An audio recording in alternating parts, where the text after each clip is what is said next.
Salut tout le monde, c'est Justin Morissette. La course 12h80 km revient encore cette année et aujourd'hui, je m'en vais visiter l'équipe d'Imo Marketing, présentateur officiel de la course cette année. Vincent, pourquoi est-ce que Imo Marketing voulait devenir le partenaire officiel de la course? Imo Marketing gère et loue des appartements à la population en général, alors que la Fondation, elle, offre des milieux de vie adaptés là, à des autistes de 21 ans et plus.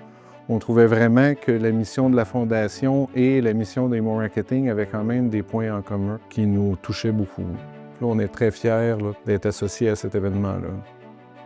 Qu'est-ce qui vous a donné envie de faire partie de la grande famille de la Fondation Véro et Louis? Bien, pour nous, Imo Marketing, ça a commencé il y a 3 ans. Notre courtier en assurance m'a invité à jouer une partie de hockey au Centre Bell avec des anciens joueurs. Il fallait ramasser des fonds pour la Fondation. On était partis, on était bien impliqués dans la Fondation. On embarquait dans toutes les autres campagnes pour les biscuits, les bas, un peu tout ce qu'il y avait. Puis là, j'ai vu qu'il y a un joueur de hockey qui joue avec moi le jeudi, que son fils vit à la maison.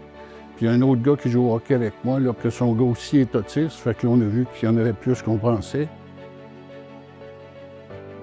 Pourquoi tu as hâte à la course de la Fondation Véro et Louis? Parce que c'est un bel événement.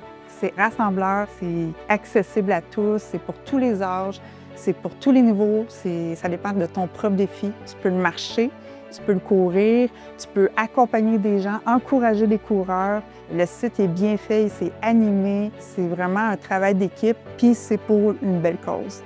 Quand on est parent d'un enfant autiste, on a mille et une inquiétudes, puis il y en a une qui revient souvent. On se demande qu'est-ce qui va arriver à notre enfant quand on ne sera plus en mesure de s'en occuper ou qu'on ne sera plus là. On ne sait pas non plus si notre enfant va être en mesure de vivre seul, de façon autonome, de façon indépendante. C'est pour ça que c'est important de donner à la Fondation. J'ai eu le privilège de visiter la maison. C'est un milieu de vie qui est exceptionnel et des maisons comme ça, on en a besoin partout au Québec. On se voit à la course tout le monde. Sur ce, m'en va me pratiquer.